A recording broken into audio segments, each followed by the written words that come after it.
जय श्री कृष्णा। राधे राधे। प्रिय दोस्तों, रोजाना मंदिर जाने के 1, 2 या 4, 5 नहीं, बहुत सारे फायदे होते हैं।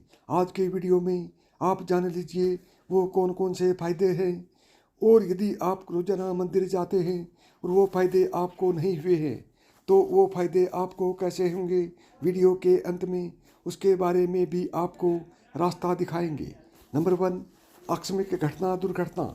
यदि आप प्रतिदिन मंदिर जा रहे हैं तो आप अपने जीवन में आने वाली उन घटनाओं से बच सकते हैं जो कि आकस्मिक होती हैं, जैसे दुर्घटना, हत्या, आत्महत्या जैसी नकारात्मकता आपकी ज़िंदगी से दूर रहेगी।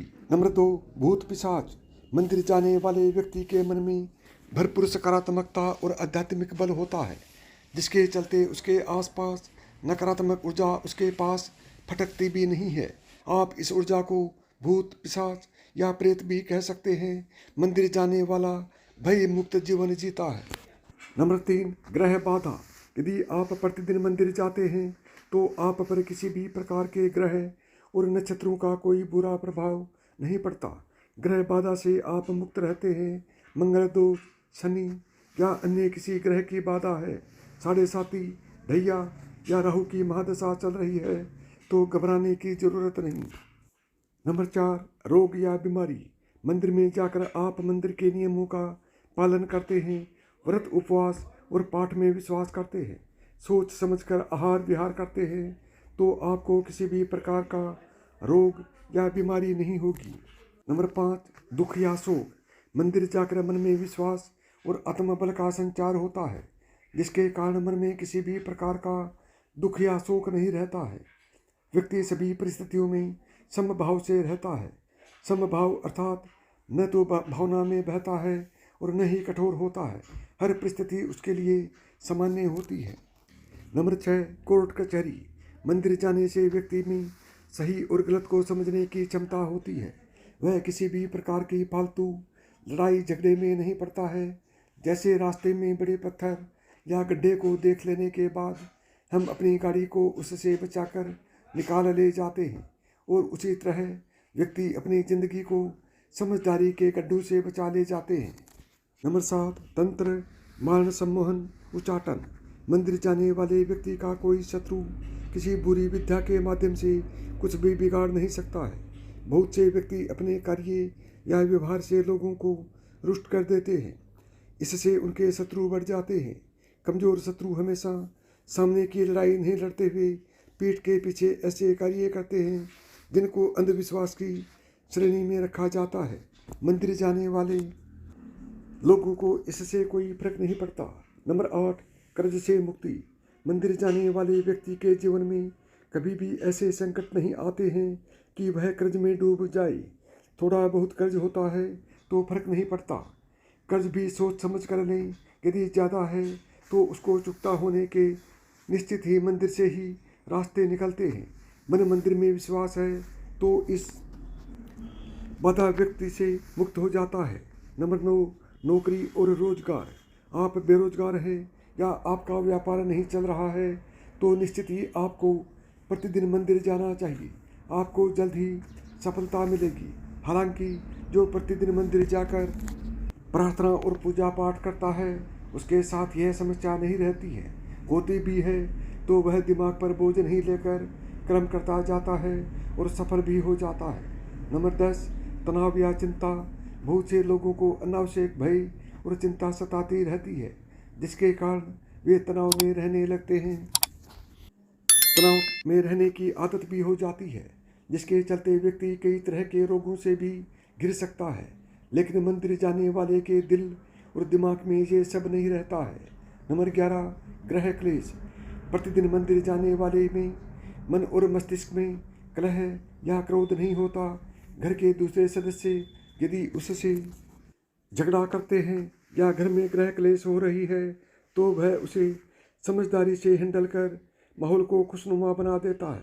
नंबर 12, पैदल भ्रमण। प्रातःकाल पैदल ही मंदिर जाने से व्यापार भी होता है और हमें प्राणवायु भी अच्छे से प्राप्त होती है। प्रतिदिन सूर्य की धूप के स्पर्श से सेहत में सुधार होता है। नंबर 13, मंदिर की ध्वनि।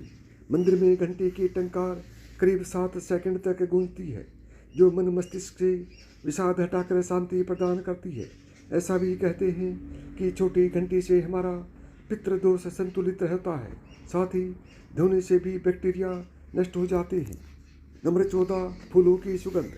मंदिर में कई तरह के सुगंधित फूल अर्पित किए जाते हैं, जिनकी सुगंध से मन प्रफुल्लित होकर अवसाद से मुक्त हो जाता है। फूलों के विभिन्न रंग से अंतर्मन को शांति मिलती है। नंबर 15, अगरबत्ती।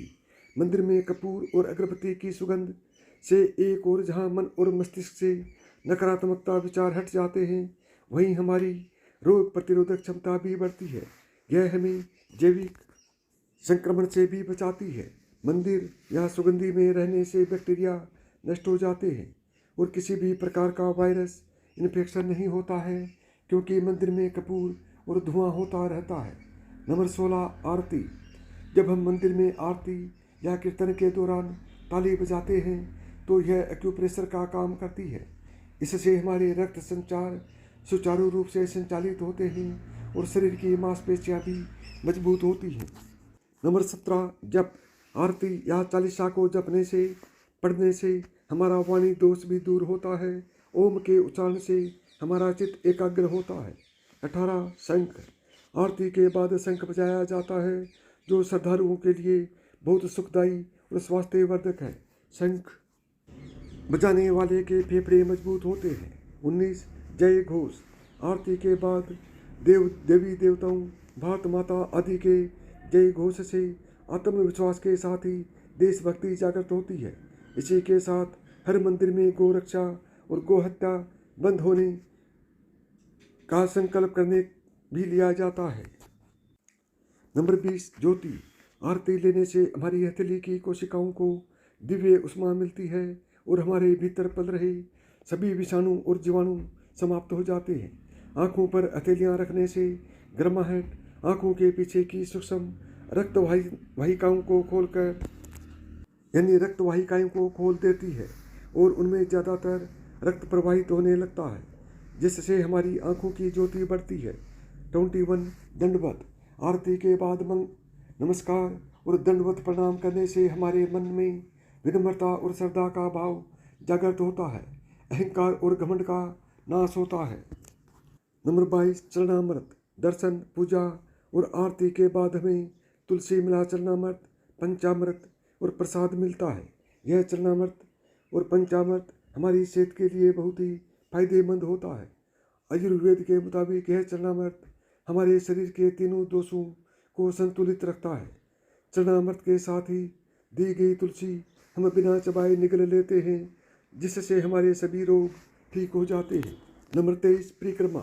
मंदिर में भगवान की परिक्रमा से जहाँ सेहत के लाभ मिलते हैं, वहीं यह धरती के गुरुत्वाकर्षण की शक्ति से जुड़कर हमारे शरीर का तनाव निकल जाता है।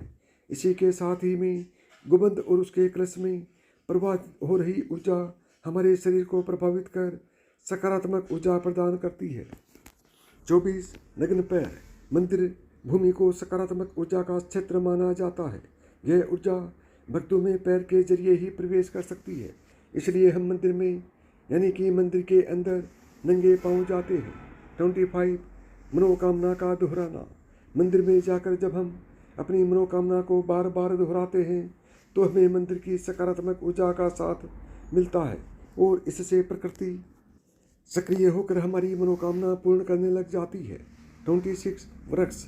हर मंदिर में पीपल, बरगद, नीम, केला और तुलसी आदि के वृक्ष रहते हैं।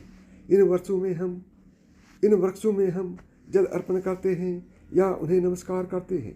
इन वृक्षों से भरपूर ऑक्सीजन के साथ ही दिव्यता होती है, जो हमारे मन और मस्तिष्क को स्वस्थ करते हैं। इससे हमारे मन में शांति आती है। 27, दान। मंदिर में दिए गए दान के अनेक लाभ होते हैं। दान से हमें कृपणता नहीं रहती है और हम चीज़ों के प्रति आसक्ति नहीं पालते। इसी के साथ ही हमारे सामाजिक दायित्वों का भी निर्वाह होता है। 28, सामाजिक प्रतिष्ठा। मंदिर जाने से हमारी सामाजिक प्रतिष्ठा बढ़ने के साथ ही जान पहचान भी बढ़ती है। 29, तिथि त्योहार की जानकारी। मंदिर जाने से हमें पंचांग और तीज त्योहारों की जानकारी भी मिलती है। यदि आपको मेरी बताई हुई बातें पसंद आई हों तो वीडियो को लाइक करें, चैनल को सब्सक्राइब करें और प्रेम से बोलें जय श्री कृष्णा, राधे राधे।